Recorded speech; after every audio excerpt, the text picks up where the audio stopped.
सोचो, एक ज़माना था जब कंप्यूटर एक रूम जितना बड़ा हुआ करता था और अब एक स्मार्टफोन में दुनिया की पूरी नॉलेज फिट हो जाती है। आईसीटी का इवोल्यूशन एक कहानी है जिसमें हर जनरेशन ने नए टूल्स, नए आइडियाज़ और नए कनेक्शंस क्रिएट किए हैं। आज हम एक्सप्लोर करेंगे कि कैसे आईसीटी ने दुनिया को एनालॉग से डिजिटल और अब एआई तक पहुंचाया है।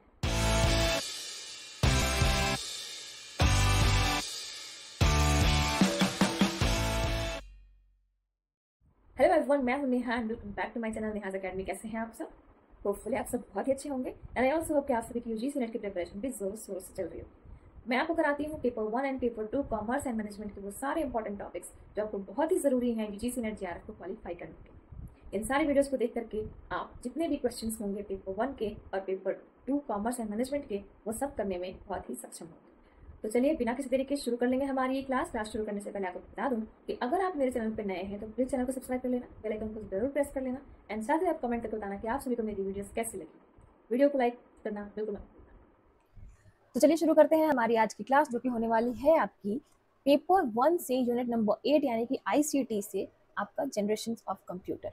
ठीक है, तो आज की क्लास में हम जानने वाले हैं कि कंप्यूटर का जो जनरेशन था वो किस तरीके का है और उसमें कौन कौन सी चीज़ें आई, कौन कौन सी चीज़ें शामिल हुई, जो कि जिसकी वजह से हमने कंप्यूटर पे और भी जोर दिया एंड देन हम आज फाइनली कंप्यूटर के बहुत ही अच्छे जनरेशन में पहुंच चुके हैं, जहाँ पे हमने देखा है कि हम अब एआई से भी डील कर रहे हैं। राइट, तो चलिए चलते हैं, हम जनरेशन ऑफ कंप्यूटर देख लेते हैं। मैं आपको करा रही हूँ पेपर 1 एंड पेपर 2 दोनों की प्रिपरेशंस। पेपर 2 में मैं आपको कॉमर्स एंड मैनेजमेंट उसके टॉपिक्स दिखाती हूँ, बताती हूँ, ताकि मैं आपका कॉमर्स और पेपर 1 ये सारे जो भी टॉपिक्स हैं वो आपके लिए ईजी कर सकूँ और आपके लिए बेहतरीन कर सकूँ, ताकि आप इससे रिलेटेड जितने भी क्वेश्चंस देंगे, जितने भी क्वेश्चंस करेंगे, वो सब बहुत ही अच्छी तरीके से करेंगे एंड आप यूजीसी नेट जेआरएफ क्वालिफाई कर सकते हैं।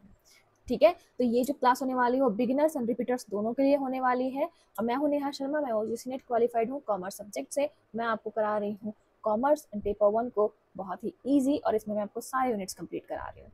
ठीक है, तो आपको भी कुछ एफर्ट्स देने होंगे, जैसे कि लाइक, शेयर एंड कमेंट। चलिए ठीक है, सबसे पहले ओवरव्यू देख लेते हैं हम कि हमने जो generation of computer last time में भी, लास्ट क्लास में मैंने आपको बताया था कि जनरेशन ऑफ कंप्यूटर भी होता है, पर उसमें मैंने कंप्लीट जानकारी नहीं दी थी। तो इस क्लास में जो है हम वो पूरी जानकारी देखेंगे। ठीक है, चलिए आप देखिए यहाँ पे जनरेशन नंबर 1 जो है वो क्या कहता है।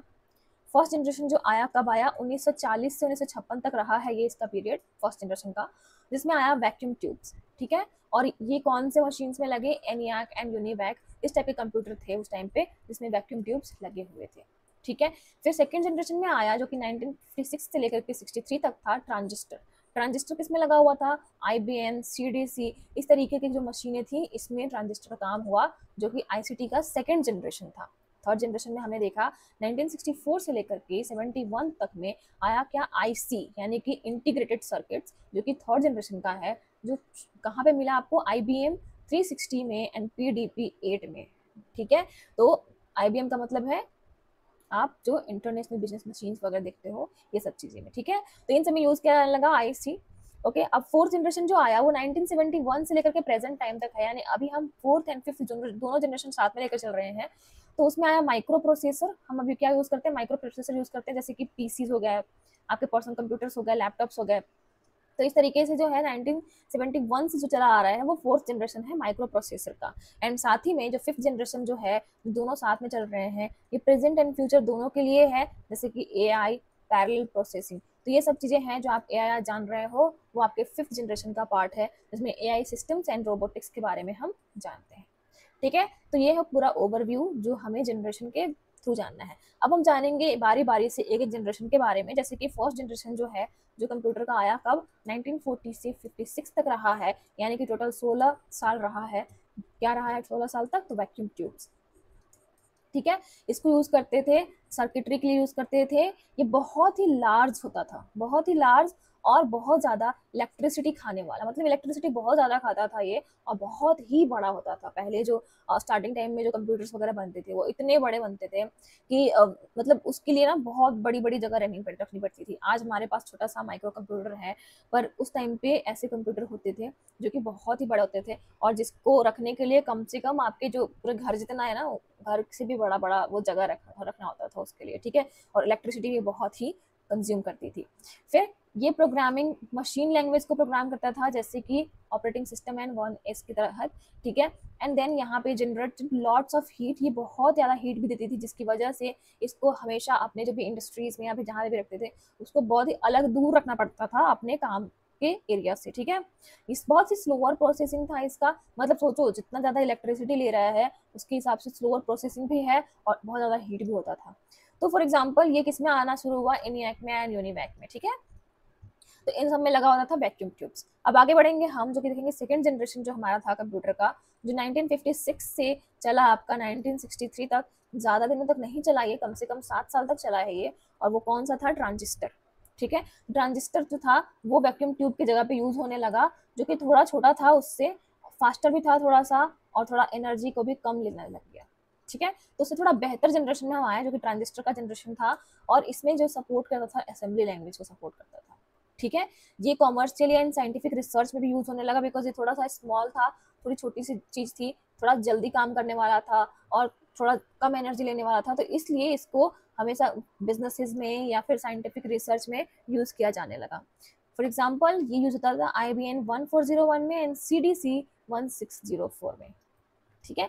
अब आगे बढ़ेंगे हम, जो थर्ड जनरेशन देखेंगे कंप्यूटर का, तो थर्ड जनरेशन हमारा शुरू होता है 1964 से लेकर के 71, यानी कि ये भी कम से कम चला आपके 7 ईयर्स तक, ठीक है। तो थर्ड जनरेशन ऑफ कंप्यूटर में आया IC, यानी कि इंटीग्रेटेड सर्किट्स, और ये जो था वो ज़्यादा, उससे भी ज़्यादा हायर स्पीड मिली इसकी, एफिशिएंसी भी बहुत अच्छी खासी मिली इसकी, और ये जो था हाई लेवल लैंग्वेज को सपोर्ट करता था, जैसे कि कोबोल, फॉर्ट्रैन, ये सब, ठीक है। ये मल्टी प्रोग्रामिंग था एंड टाइम शेयरिंग इसमें था, ठीक है, मतलब कि ये बहुत ज़्यादा प्रोग्राम्स एक साथ करता था। तो इसको यूज जो किया जाने लगा वो था IBM 360 में एंड PDP 8 में, ठीक है। तो धीरे धीरे देखो हम जनरेशन वाइज जैसे जैसे आगे बढ़े वैसे वैसे एफिशिएंसी बढ़ती गई, और हमारे जो कंप्यूटर जो हैं वो थोड़े छोटे होते गए, थोड़ा और ज़्यादा हायर स्पीड वाले होते गए, थोड़ी एफिशिएंसी अच्छी खासी होने लग गई, ठीक है। थोड़ा कंजम्पशन भी इसका कम होने लगा, जो भी एनर्जी कंज्यूम करता था। अब आगे बढ़ेंगे, हम देखेंगे फोर्थ जनरेशन, जो कि 1971 से लेकर के प्रेजेंट तक चल रहा है, और वो जनरेशन है माइक्रो प्रोसेसर का, ठीक है। जो प्रोसेसर है वो छोटे छोटे माइक्रो है। इंक्रीज पोर्टेबिलिटी, तो इन्होंने पोर्टेबिलिटी को इंक्रीज किया, जैसे कि डेस्कटॉप पे काम करने लग गया, लैपटॉप्स पे काम करने लग गए, ठीक है। और इसने जो है GUI एंड नेटवर्किंग को जो है वो डेवलप करा। जब से ये प्रोसेसर आने लग गया तब से जो नेटवर्किंग वो थोड़ी सी बढ़ गई, ठीक है। ये अफोर्डेबल भी है और थोड़ा सा वाइडली भी है, यूज किया जाने लगा इंडिविजुअल्स के थ्रू। पहले में आपने देखा कि जो पहला वाला जो पार्ट था वो काफी बड़ा होता था, तो वो कहीं कहीं भी यूज करते थे लोग, ठीक है, जैसे कि गवर्नमेंट कोई वो हो गया या फिर साइंटिफिक रिसर्च वाली जगह पे हो गया, वहां पे। सेकेंड जब आया तो उसको बिजनेसेस के क्षेत्र में या फिर हॉस्पिटल के क्षेत्र में ऐसे यूज करने लग गए। थर्ड जो आया उसको भी यूज करते थे, बट ज्यादातर बिजनेस कंपनीज यही सब यूज करते थे। और जो ये फोर्थ जनरेशन आया माइक्रो प्रोसेसर का, ये अब इंडिविजुअल्स भी यूज करने लगे, सिंगल पर्सन भी रखते हैं, मतलब हर किसी के यूज के लिए ये हो गया। और ये थोड़ा सा क्या हो गया आपके लिए, अफोर्डेबल होने लगा, मतलब कि सस्ते आते थे तो हर कोई इसको अफोर्ड करने लग गया। जैसे कि यहाँ पे आया IBM का PC, एप्पल का मैकिंटॉश, तो इस तरीके से आपके पास बहुत सारी चीजें आने लग गए, जो कि फोर्थ जनरेशन में कंप्यूटर हुआ, ठीक है। अब फिफ्थ जनरेशन का जो कंप्यूटर है वो जो कि प्रेजेंट एंड फ्यूचर दोनों में काम आने वाला है, और वो कौन सा है, artificial intelligence and parallel process, ठीक है। तो ये क्या है, आर्टिफिशियल इंटेलिजेंस जो आप यूज कर रहे हो, AI यूज करते हो आप, ठीक है।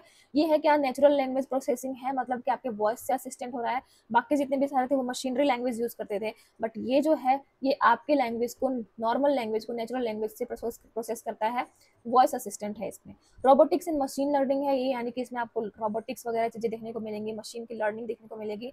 इसका गोल है mimic human thinking and reasoning, तो मतलब इसका गोल क्या है कि ह्यूमन थिंकिंग के अकॉर्डिंग काम करना एंड ह्यूमन की रीजनिंग के अकॉर्डिंग काम करना, ठीक है। फॉर एग्जाम्पल आप देखोगे सीरी, एलेक्सा, सेल्फ ड्राइविंग कार्स, तो ये सारे क्या है, AI का ही पार्ट है ये सारे, ठीक है। तो जो आप देखते हो, हे सीरी करते हो या फिर एलेक्सा को कोई ऑर्डर देते हो या फिर सेल्फ ड्राइविंग कार देख पा रहे हो आप, तो ये सब कुछ क्या है, AI का पार्ट है। और ये हमने कब किया, हमारे ये फिफ्थ जनरेशन का है, यानी कि प्रेजेंट एंड फ्यूचर का।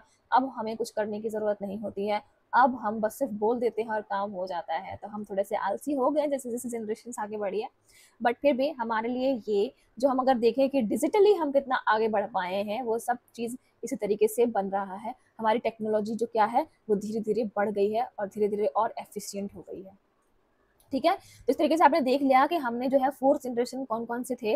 अब देखेंगे हम, यहाँ पर आपको कुछ मिलेगा कि जो भी कंपैरिजन है जो जनरेशन वाइज वो कौन कौन सा है, तो फर्स्ट जनरेशन जो आया था साइज में बहुत ज़्यादा बड़ा था और स्पीड उतनी ही कम। नाम क्या था? Vacuum tubes. और ये क्या था? मशीनरी लैंग्वेज को प्रोग्राम करता था।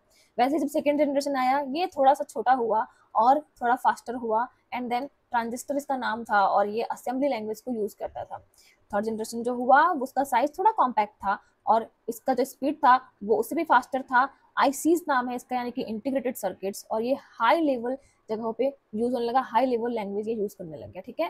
देन फोर्थ नंबर पे आता है पोर्टेबल था ये, और ये बहुत ही फास्ट था, जो कि माइक्रो प्रोसेसर है, जैसे कि जीयूआई एंड नेटवर्किंग में काम आने लगा। एंड देन फिफ्थ जनरेशन जो था वो है, मतलब था नहीं है, इंटेलिजेंस पे आया, काम करने लगा, और ये थोड़ा अल्ट्रा फास्ट है, बहुत ज़्यादा फास्ट है, और ये एआई एंड पैरेलल के नाम से है, जो कि नेचुरल लैंग्वेज को भी यूज करता है।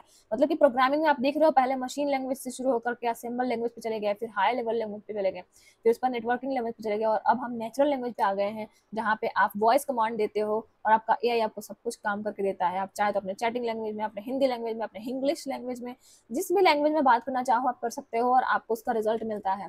सोचो कितना फास्ट है, अल्ट्रा फास्ट है, बहुत इंटेलिजेंट भी है, राइट। तो इस तरीके से आप देख पा रहे हो कि जो जनरेशन जो है वो कितनी जल्दी जल्दी बदला, और जैसे जैसे बदला आज आप हर एक चीज़ बहुत ही इजीली कर पा रहे हो, बहुत ही इजीली ले पा रहे हो।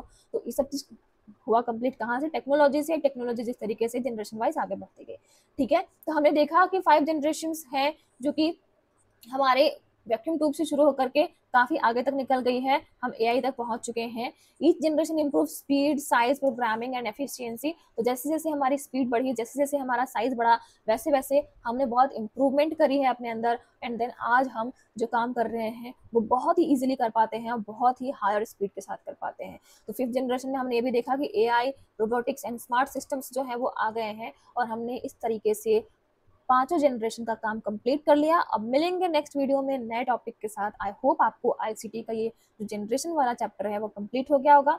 ये सब आपको बेसिक्स जानना है, क्योंकि यहाँ से तो क्वेश्चंस नहीं पूछे जाते हैं, बट आगे जो क्वेश्चन पूछे जाएंगे वो हो सकते हैं इससे रिलेटेड हो। वैसे यहाँ पे आपको ना ये आईसीज वगैरह से क्वेश्चंस दिख जाते हैं कि इंटीग्रेटेड सर्किट्स जो है वो कहाँ पे यूज हुआ, कौन कौन सा उस टाइम पे मशीन बना था, ये सब चीज़ें पूछी जा सकती हैं। तो आप प्लीज़ ये सब चीज़ें ज़रूर याद रखिए, और जितने भी टॉपिक्स करा रही हूँ आपको वो सारे इंपॉर्टेंट टॉपिक्स हैं, तो आपको जरूर करना चाहिए। चलिए मिलेंगे नेक्स्ट वीडियो में नए टॉपिक के साथ, और मैं आपको पेपर 1 एंड पेपर 2 कॉमर्स के सारे टॉपिक्स कराऊंगी, ताकि आपका जो है कॉमर्स ईजी हो जाए और पेपर 1 के वो सारे यूनिट्स ईजी हो जाएं, जिससे आप जीआरएफ क्वालिफाई कर। ठीक है। चलिए मिलते हैं नेक्स्ट क्लास में। Thank you so much for watching the video. Video को लाइक करना बिल्कुल मत भूलना, और कमेंट करके बताना कि आप सभी को मेरी ये वीडियो कैसी लगी है। तो wish you very all the best for your preparations. Bye bye.